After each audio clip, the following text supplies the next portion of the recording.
My name's Dylan Williams. I've been investing for about 5 or 6 years now.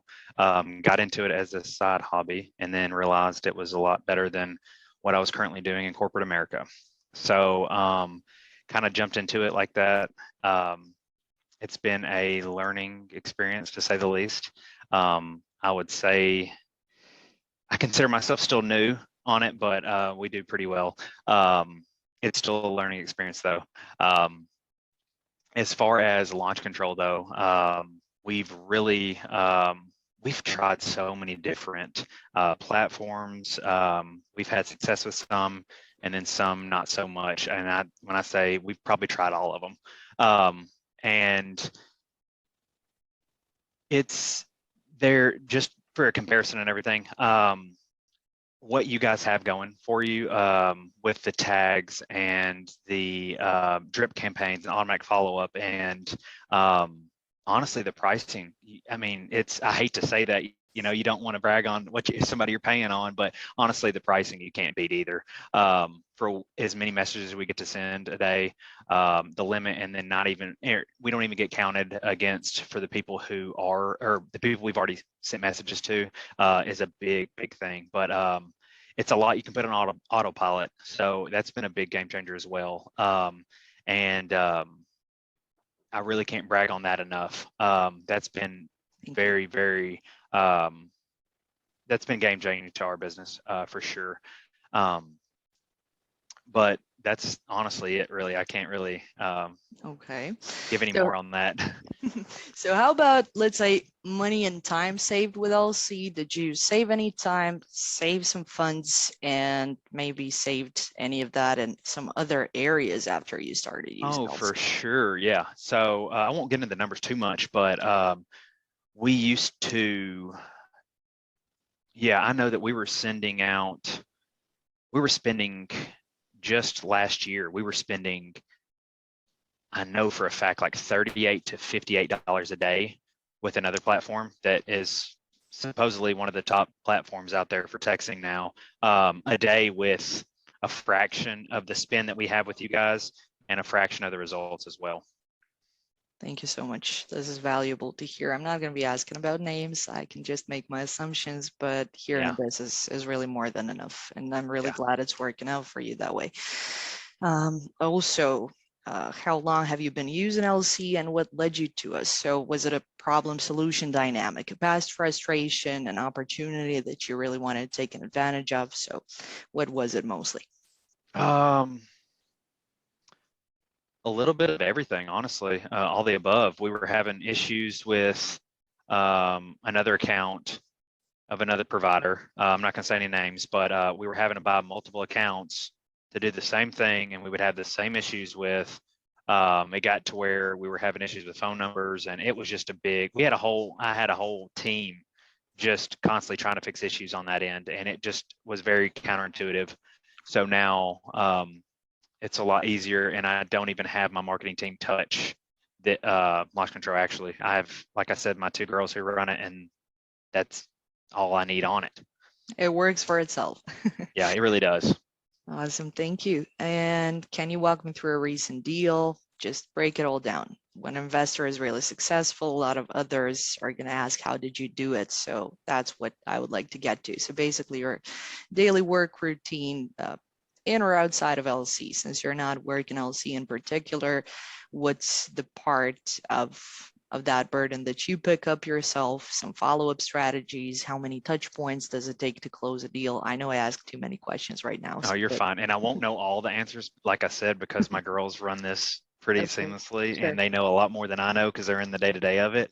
But I will say this for a tidbit for everybody: make sure that you're answering your SMS callbacks. Like, say you send a message out, make sure that you're not sending them. Well, you can send them. We have an IVR, but make sure you're answering those calls and not sending them to voicemail, because we land more deals off that than we do, like, I guess, nurturing a text sometimes. So that's kind of a tidbit that I don't know if you should include that or not, but No, that's fine. definitely something that, yeah, for sure.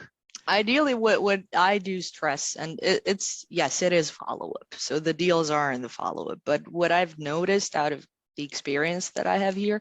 It's just you got to combine multiple channels. Of course, you're not going to be sending direct mail because that's going to cost you 20K a month. But let's say, for example, but we then do that too, though. all right, well, your marketing budget sounds on point, but anyway, yeah, I mean, combining calls and text at least. I'm not even going to sell you my bike if I don't hear your voice. That's the Yeah. logic of it. So Yeah. so if you implement that one, that's definitely according to the best practices that we preach to. Yeah, for sure. So how about this? Can you, let's say, elaborate on your follow-up efforts a little bit? So I would like to reinforce the importance of drips and follow-up campaigns and, well, follow-up in general. But is there anything specific to your strategy? Maybe a follow-up call that you make, any times that you find good to be making calls, anything? I can't really touch on that. Clean numbers, of course, that helps out a lot. But we have more success in the morning times before work, or I can't really say before work, but during that kind of rush hour time. Also, 5 to 6 at night is another good time that we have good calls from. And we're making a lot of follow-ups during those times. And as far as follow-up, to answer that first part of that question,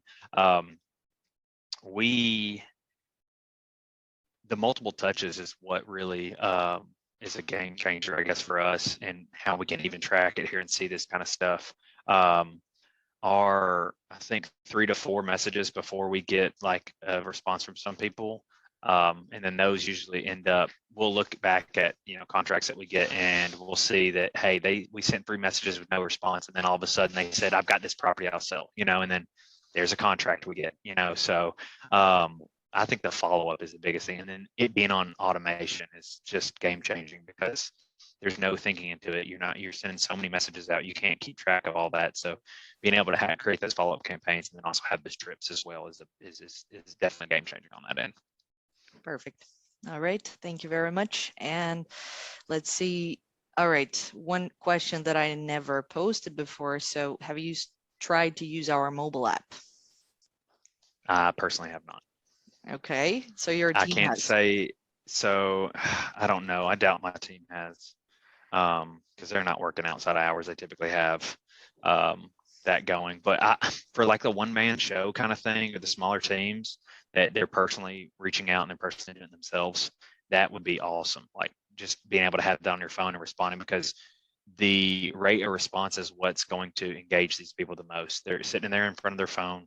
That's when they're, if you send them a message and then don't text back for 10 minutes or so, you've already lost that interest in that person.